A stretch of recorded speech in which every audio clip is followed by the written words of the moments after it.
Hello everyone, welcome to Brahmi academy. इतने महीने लगातार आप लोगों ने बहुत मेहनत करी, प्रीलिम्स का पेपर हुआ तो एक टेंशन कम हुई, लेकिन दूसरी सबसे बड़ी टेंशन क्या आ गई कि यार कट ऑफ क्या होगा, जो हर बार की टेंशन रहती है। तो सबसे पहला क्वेश्चन अभी दिमाग में यही आता है कि कट ऑफ क्या होगा। सबके दिमाग में आता है जिन्होंने पेपर दिया है। तो लोग तीन टाइप के इसमें बटे हुए हैं कट ऑफ वाले में, है ना।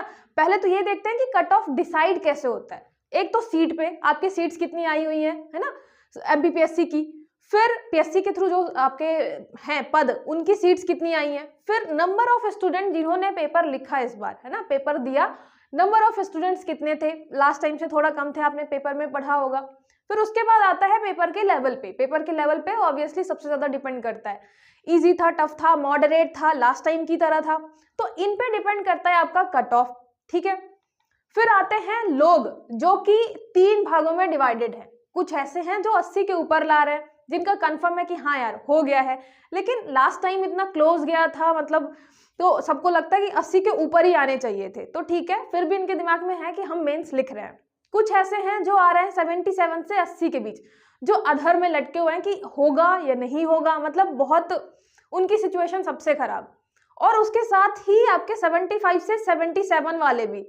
तो जितना ये पीरियड है 77 से 80 तक, 75 से आपका 80 तक जो लोग हैं, वो इसी कंफ्यूजन में है कि हम हैं अंदर कि नहीं हैं। 77 से 80 वाले तो और मतलब इतने ज्यादा कॉन्फिडेंस में भी लग रहे हैं कि यार हो तो जाना चाहिए, मतलब अच्छे हैं, हो जाना चाहिए। लेकिन ये भी है कि यार कहीं ऊपर नीचे एक दो नंबर किया, कोई क्वेश्चन डिलीट किया तो हम फिर वापस से आ जाएंगे, है ना। तो करना क्या चाहिए। 80 वाले जो हैं, 80 के ऊपर हैं, मतलब बहुत ज्यादा ये संभावना है कि वो मेंस लिख रहे हैं, ठीक है। तो आप पूरा ध्यान करिए किस पे, मेंस पे। अपने जितने भी आपके सारे नोट्स हैं, हर एक सब्जेक्ट, सिलेबस, हर चीज अपने पास रखिए और चालू करिए अपना मेंस, ठीक है। फिर 77 से 80 वाले क्या करें, डाउट तो है ही। और सच्चाई ये है कि किसी को नहीं पता होता कि कट ऑफ कितना जाएगा। वो जब एंड टाइम पे आता है कट ऑफ, तभी पता चलता है। हाँ, ये जरूर मतलब सब बता सकते हैं कि इतनी संभावना है। तो 77 से 80 वाले अपना प्री और मेंस दोनों साथ में कंटिन्यू रखें, क्योंकि आपने अभी प्रीलिम्स किया है तो आपको चीजें याद हैं, तो आपको धीरे धीरे क्या करना है, उनका रिवाइज करना है।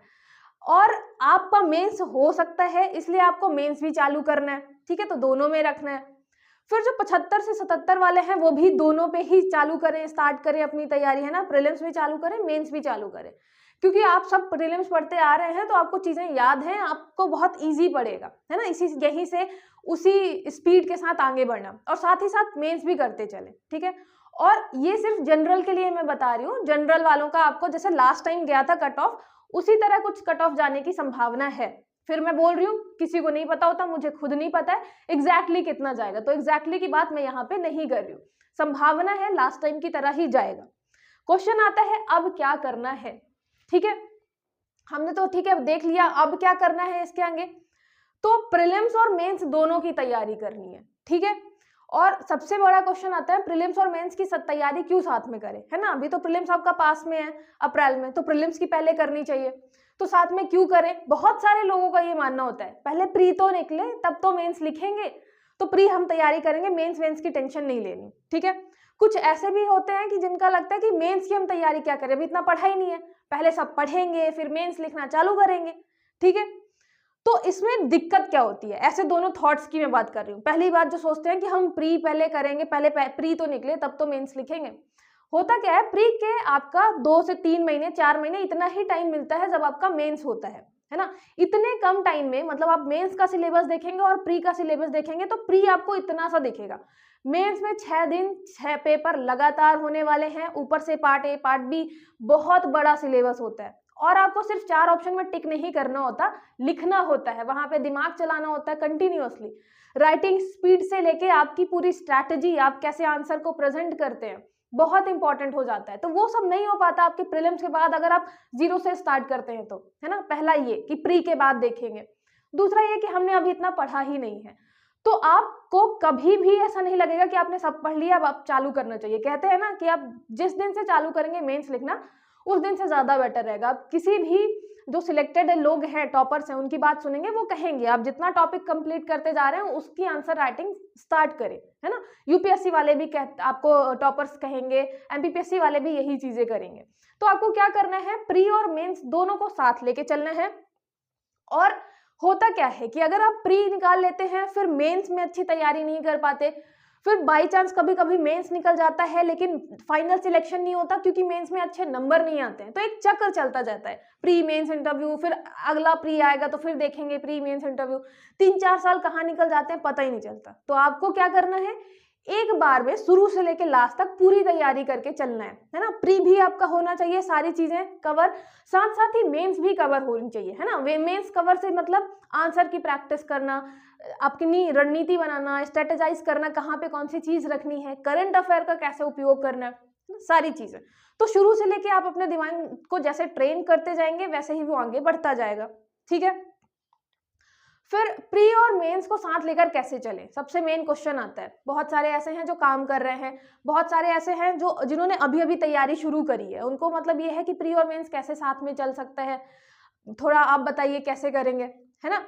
तो यहाँ पे हम मतलब मैं अपना बताऊंगी कि हम क्या करने वाले हैं। लास्ट टाइम के पेपर में जो अभी वाला पेपर हुआ उसमें ऑफलाइन की वजह से ऑनलाइन में हम कोई बैच नहीं लॉन्च कर पाए, तो अभी इस बार पूरा फोकस ऑनलाइन में है, ज्यादा से ज्यादा लोगों को ज्यादा से ज्यादा चीजें प्रोवाइड करवाने के लिए। तो सबसे पहले हमारा प्रीलिम्स का एक बैच है, प्रीलिम्स का बैच है 50 के एमसीक्यू सीरीज, ठीक है। इसमें आपको क्या करवाया जाएगा, हर एक टॉपिक के यूनिट 10 यूनिट्स है, हर यूनिट में फिर सब टॉपिक भी हैं 1 2 3 4, सब के यूनिट वाइज टॉपिक वाइज आपको एमसीक्यू करवाए जाएंगे, ठीक है। और जैसे मैं करवाती हूँ आपको, सबसे पहले तो क्वेश्चन ये आएगा कि हम ज्वाइन आपको ही क्यों करें, है ना। हमारे पास मतलब 50,000 क्वेश्चन मिलेंगे हर एक टॉपिक के, इसलिए आपको ज्वाइन करना है। फिर सारा सिलेबस, आपको लगता है 50,000 में कुछ छूटेगा, सारा सिलेबस उसमें कंप्लीट हो जाएगा, सारे टाइप के क्वेश्चन हो जाएंगे, है ना। ये सारी चीजें इंक्लूड हो जाएंगी 50,000 एमसीक्यूज में।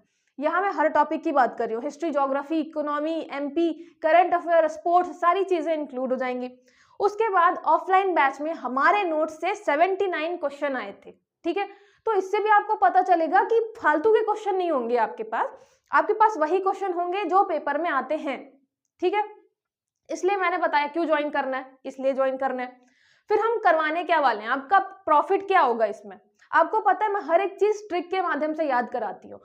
मतलब हम सिर्फ 50,000 आपको क्वेश्चंस नहीं दे देंगे, हम उसके साथ मैं स्पेशली फोकस करूंगी हर एक चीज याद करवाने में। आपके टेस्ट होते रहेंगे जिससे आपको रिवाइज होते रहे सारी चीजें, साथ ही साथ ट्रिक के माध्यम से आप हर एक चीज याद करेंगे। साथ ही साथ A4 साइज में आपको PDF मिलेंगे, आप उनका प्रिंट आउट निकलवाएंगे और उसका रिवाइज करते रहेंगे। ट्रिक भी चाहे तो आप वहीं पे लिख सकते हैं, ठीक है। उसके साथ ही 30 टेस्ट मिलेंगे आपको और FLT 25 मिलेंगे। मतलब इसका जब आप में देखेंगे कि फी कितनी है तो आपको उतने में तो FLT देते हैं ऑनलाइन वाले, इतनी कम फीस हमने रखी है इसीलिए, तो आपको FLT भी मिलेंगी 25, और वो सारी चीजें हम लास्ट में सॉल्व करेंगे, जिससे आपका जब मतलब होता है ना कि आप ज्यादा से ज्यादा FLT दे पेपर के कुछ दिन पहले, वो सारी चीजें हमने प्लान करके रखी हैं इस बार, ठीक है। तो ये सारी चीजें इंक्लूड हैं आपके 50 के MCQ सीरीज में। ये प्रीलिम्स फोकस है, आपको सारी चीजें प्रीलिम्स से रिलेटेड करवाई जाएंगी MCQ के फॉर्म में, और ट्रिक के माध्यम से हर एक चीज याद कराई जाएगी, ठीक है। फिर बात आता है मेंस के लिए क्या करना है। तो मेंस का हमारा है mains mentorship series. Mains mentorship batch का नाम है, मेंटरशिप हमने जो रखा है वो मेंटरशिप के लिए। सबसे पहले वही, आप कहीं क्यों करें, इतनी सारी कोचिंग्स हैं, बहुत सारे ऑप्शन हैं, आप कहीं क्यों करें, हम किसी बड़ी कोचिंग को क्यों ना ज्वाइन कर लें। फिर दूसरा है हम खुद से तैयारी करेंगे, हमें किसी की हेल्प नहीं चाहिए, यूट्यूब में जितना अवेलेबल है हम उसको देख लेंगे। फिर तीसरे कुछ लोग ऐसे भी हैं, कहते हैं इतनी सारी बुक्स आ गई हैं मार्केट में, हम बुक्स से कर करके भी अपना कर लेंगे, हमें कोई जरूरत नहीं है किसी भी चीज की, ठीक है। उनका आंसर, सबसे पहली बात, किसी भी बड़ी कोचिंग में जब आप जाएंगे तो वो शुरू से सिलेबस स्टार्ट करेंगे समझाना, बीच बीच में कुछ कुछ क्वेश्चन बता देंगे, फॉर्मेटिंग बहुत कम बताते हैं। जो भी बच्चे कर चुके हैं, मतलब सीधी बात है, बहुत सारे बच्चों ने की भी होगी, बड़ी बड़ी कोचिंग्स भी ज्वाइन करी होंगी, तो आपको पहले ही दिन से नहीं बताया जाता कि 3 नंबर में कौन सा आएगा, 5 में कौन सा आएगा, 11 में कौन सा आएगा। पता चला आप ऐसे क्वेश्चन की प्रैक्टिस कर रहे हैं 11 नंबर में, जो कि सिर्फ 5 नंबर में आते हैं या 3 नंबर में आते हैं। तो ये सारी चीजें पहले दिन से आपको नहीं बताई जाती, फॉर्मेटिंग नहीं बताई जाती ढंग से किसी भी कोचिंग में, है ना, किसी भी बड़ी कोचिंग का आप ले लीजिए, चाहे तो पुराने बच्चों से भी पूछ सकते हैं। इसलिए खास हमने ध्यान दिया है कि पहले ही दिन से हम इस चीज पे फोकस करेंगे। आपसे जितना भी आ रहा है, जैसा भी आ रहा है, आप वैसे लिख के क्या करिए, अपनी प्रैक्टिस स्टार्ट करिए। दूसरा, खुद से पढ़ते टाइम आपके दिमाग में ये आएगा कि हमें क्या पढ़ना है, कितना पढ़ना है। जैसे वही मैंने बताया, 11 नंबर का क्वेश्चन आप बना रहे हैं, लेकिन वो आता हमेशा 5 नंबर में ही है या 3 नंबर में ही आएगा। फिर बुक्स कौन सी लेनी है, बीच बीच में आपको मतलब जरूरत होगी किसी मेंटर की, आपकी रणनीति क्या होनी चाहिए, आप सही डायरेक्शन में जा रहे हो कि नहीं, है ना। ऐसा मान लीजिए क्रिकेट में हर एक खिलाड़ी की अपनी एक वीकनेस होती है, एक स्ट्रेंथ होता है, तो एक कोच ही बता पाता है ढंग से कि आप कहाँ पे वीक हैं, कहाँ पे स्ट्रांग है, आपकी रणनीति क्या होनी चाहिए। ठीक है, तो एक कोच, एक मेंटर होना बहुत ज्यादा जरूरी होता है। उसके लिए हमारा मेंटरशिप बैच। तीसरा, बुक्स में आपको बहुत सारी चीजें मिल जाएंगी, बहुत सारी बुक्स भी आ गई हैं 3 मार्कर 5 मार्कर की, लेकिन आप देखेंगे 2-3 क्वेश्चन आपको उसमें अच्छे मिलेंगे, उसके बाद फिर कहीं कुछ मिलेगा, कहीं कुछ मिलेगा, मतलब उनमें मौलिकता नहीं होती है, जैसे कि एक स्टूडेंट को लिखना चाहिए मेन आंसर राइटिंग के टाइम पे। तो वो हमारे जितने भी आंसर रहेंगे, मॉडल आंसर रहेंगे, वो हमने खुद तैयार किए हैं, है ना। तो वो आपके पूरे मतलब जैसे ऐसे आंसर रहेंगे, पूरा का पूरा उठा के आप अपनी कॉपी में लिख सकते हैं मेन मतलब आंसर राइटिंग के टाइम पे, मेन पेपर में। कहीं पे कुछ भी छापेंगे नहीं, एक बुक से उठा लिया, दूसरे बुक से उठा दिया और बस छाप दिया, है ना। तो बुक्स में आपको कभी भी मौलिकता नहीं मिलेगी, कुछ क्वेश्चन अच्छे मिलेंगे, कुछ में लगेगा यार अच्छे हैं ही नहीं, फिर आपको डबल मेहनत करनी ही पड़ेगी। तो इन सारे चक्रों से बचने के लिए क्या करना है आपको, इसीलिए हम लेकर आए हैं मेंटरशिप बैच। ठीक है, इस बैच में रहेगा क्या प्रॉफिट आपके लिए, क्या क्या रहेगा। डेली सुबह आपको 3, 5 और 11 नंबर के क्वेश्चन दिए जाएंगे डेली सुबह, है ना। आपको उनके आंसर देने हैं, आपसे जितना जो भी आ रहा है आप उसमें आंसर अपना लिख के सेंड करिए, हम चेक करेंगे, आपको बताएंगे क्या कमी है ना। पहले दिन से आप जो भी करेंगे, मैंने वही एग्जांपल दिया चलने का, पहले दिन से आप चलना स्टार्ट नहीं करेंगे, आप धीरे धीरे बैठना स्टार्ट करेंगे। तो जो भी आप जैसा भी करेंगे, आप चेक करवाएंगे अपनी कॉपी, शाम को आपको मॉडल आंसर मिलेगा कि ठीक है इसमें ये कर सकते थे आप। ठीक है, हर एक टॉपिक का आपको क्वेश्चन मिला, हर एक टॉपिक का मॉडल आंसर मिला। फिर सारे टॉपिक जो है यूनिट वाइज आपको कवर कराए जाएंगे, पेपर 1 से लेके पेपर 6 तक सारी चीजें आपको प्रैक्टिस करवाई जाएंगी। ऐसे वाला भी सारा आपको प्रैक्टिस करवाया जाएगा, है ना। आप कैसे कहाँ पे कोट्स लिख सकते हैं, कैसे आप चीजों को अच्छे से प्रेजेंट कर सकते हैं, करंट अफेयर कहाँ पे यूज कर सकते हैं, तो सारी चीजें आपको टॉपिक वाइज कराई जाएंगी। फिर पर्सनल गाइडेंस मतलब आपको कहीं पे कुछ भी डाउट आ रहा है, आप बताइए, कॉल करके मैसेज करके आप पूछ सकते हैं। और यहाँ पे मैं मेंटरशिप की बात कर रही हूँ, मैं अकेले मेंटर यहाँ पे नहीं करूंगी आपको। यहाँ पे जो यूपीएससी लेवल मतलब यूपीएससी का इंटरव्यू दे चुके हैं ऐसे टीचर्स हमारे साथ हैं, उसके अलावा एमपीपीएससी में नायब तहसीलदार की पोस्ट में सिलेक्ट हुए थे वो भी हैं, और उसके अलावा एमपीपीएससी का इंटरव्यू दे चुके हैं वो भी हैं। तो हमारे साथ बहुत सारे ऐसे लोग जुड़े हुए हैं जो ऑलरेडी उस पेपर को निकाल चुके हैं, यूपीएससी जैसे पेपर में इंटरव्यू दे चुके हैं, वो जानते हैं आपको क्या लिखना है क्या नहीं लिखना है। ठीक है, तो एक जो मेंटर में क्वालिटीज होनी चाहिए वो सारी आपको प्रोवाइड की जाएंगी यहाँ पे। ठीक है, उसके अलावा लास्ट में 36 एफएलटी होंगे, 36 मतलब हर एक पेपर के अलग अलग, तो आपको सारे एफएलटी मेंस वाले पेपर के मिलेंगे, आपको सॉल्व करना है, देना है, और सारे मॉडल आंसर भी मिलेंगे। तो ये आपको मिलेगा, इसमें आपका फायदा क्या है। सबसे पहले आपका प्रॉफिट तो ये है कि मेंस के पेपर तक आपका सारा सिलेबस कंप्लीट हो जाएगा, मतलब, और सारा सिलेबस ऐसे नहीं कंप्लीट होगा कि बस आपने बड़े बड़े नोट्स बना के रखे हैं, नहीं, टॉपिक वाइज और जिस फॉर्मेट में आपके पास नोट्स होना चाहिए, 3 नंबर के, 11 नंबर के, 5 नंबर के, उसी फॉर्मेट में आपके सारे नोट्स रखे होंगे, आपको सिर्फ रिवाइज करना है। उसके अलावा यूनिट वाइज नोट्स आपके कंपाइल पूरे हो ही जाएंगे, और आपकी शुरू से लेके लास्ट तक सोचिए, अभी से लेके मेंस पेपर तक आपकी कितनी ज्यादा प्रैक्टिस हो जाएगी। आंसर राइटिंग की आपको पता होगा कहाँ पे क्या लिखना है, मतलब अगर आप आज से शुरू करते हैं तो लास्ट तक जाते जाते आप कितने ज्यादा उसमें क्या हो जाएंगे, माहिर टाइप के, कि हाँ यही लिखना है, यही आंसर होना चाहिए, जो कि एक बेस्ट स्ट्रैटेजी होती है किसी भी पेपर के लिए। आप शुरू से लेके लास्ट तक बिल्कुल तैयार हो जाएंगे अच्छे से, और आपकी लिखने की भी बहुत अच्छी प्रैक्टिस हो जाएगी, है ना। जिनको अभी कुछ नहीं पता है, पहली बार पेपर देंगे या अभी जस्ट स्टार्ट कर रहे हैं, सिर्फ एक बार पेपर दिया है प्रीलिम्स का, तो मेंस से उनको डर नहीं लगेगा कि नहीं मेंस क्या होता है, हम कैसे करेंगे, वो कंफर्टेबल होंगे सारी चीजें करने में। ठीक है, तो ये हो गया आपका profit mains mentorship batch join करने का।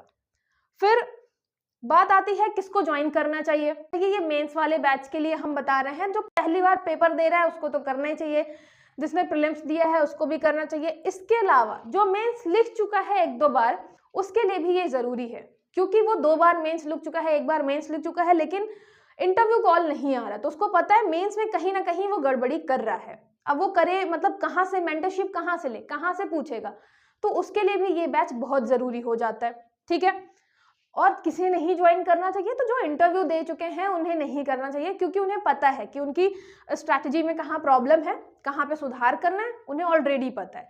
ठीक है, नेक्स्ट हो गया फिर आपका कि ये सारी चीजें तो मैंने बता दी, तो फीस कितनी है, कैसे ज्वाइन कर सकते हैं, इस मुद्दे पे आते हैं। 50 के सीरीज की जो आपकी फीस है, स्टार्टिंग के 50 स्टूडेंट्स के लिए है 699 ओनली। ठीक है, सीधी बात है, पहले आओ पहले पाओ वाला है यहाँ पे, तो 699 स्टार्टिंग के 50 बच्चों के लिए, उसके बाद आपका हो जाएगा 999। ठीक है, तो आप मतलब वही है कि पहले आओ पहले पाओ, अगर फायदा उठाना चाहते हैं तो जल्दी आइए, अपना पहले एडमिशन लीजिए। फिर बात करें अगर मेंस की, मेंस आपका मेंटरशिप जो प्रोग्राम है, इसमें स्टार्टिंग के 50 स्टूडेंट्स के लिए है 899। आप देखेंगे फीस काफी रिजनेबल है, और उस हिसाब से जब आप ज्वाइन करेंगे, यकीन मानिए जो लास्ट में आपको मिलेगा, जो आपका रिजल्ट होगा, उसके सामने ये फीस कुछ भी नहीं है। ठीक है, और उसके बाद अगर करते हैं तो फिर 1199, तो स्टार्टिंग के 50 बच्चों को ये लाभ मिल सकता है। ठीक है, फिर कंबाइन का भी ऑप्शन है कि अगर आपको दोनों लेना है, क्योंकि जो स्टार्टिंग में है या पहली बार एक बार मेंस दिया है, उनको दोनों की जरूरत है, और दोनों अगर आपको करना है तो कंबाइंड फीस है सिर्फ 1499, तो ये आपकी है 1499।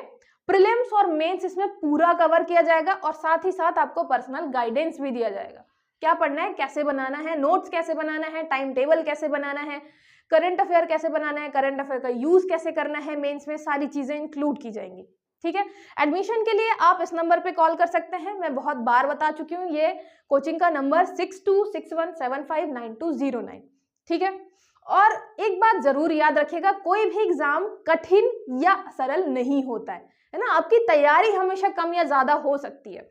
आपकी तैयारी इतनी अच्छी है तो आपको ये एग्जाम कभी कठिन लगेगा ही नहीं, और आपकी तैयारी बहुत अच्छी करने के लिए आपको क्या करना है, शुरू से ही आपको हर एक चीज का ध्यान रखना है। ये नहीं कि हम सिर्फ प्रीलिम्स का पढ़ रहे हैं, मेंस तो कहीं से निकलेगा नहीं, फिर प्रीलिम्स मेंस इंटरव्यू हर एक चीज की तैयारी करनी है आपको, है ना। तो शुरू से लेके लास्ट तक आप हमारे साथ जुड़े रहेंगे, आपको बहुत सारे फायदे मिलेंगे। और जो ये फीस है, इसमें FLT भी है, टेस्ट भी है, पर्सनल गाइडेंस भी है, ट्रिक के साथ सारी चीजें याद भी कराई जाएंगी। तो इतना जो आपको मिल रहा है ना, वो मतलब मान लीजिए कि 20-30 हजार में भी नहीं मिलेगा। और ये सारी चीजें आपको पता चलेंगी जब आप ज्वाइन करेंगे, आप फायदा उठाएंगे। तो ज्यादा से ज्यादा लोगों को शेयर करिए जिन्हें इसकी जरूरत है। आप खुद अपने दोस्तों को, अपने भाई बहन रिश्तेदार जिनको भी जरूरत है, ज्वाइन करवाइए और देखिए कितना ज्यादा आपको फायदा होता है। ठीक है, कोई भी डाउट है, कोई भी इंक्वायरी है, तो आप इस नंबर पे कॉल या मैसेज करके पूछ सकते हैं।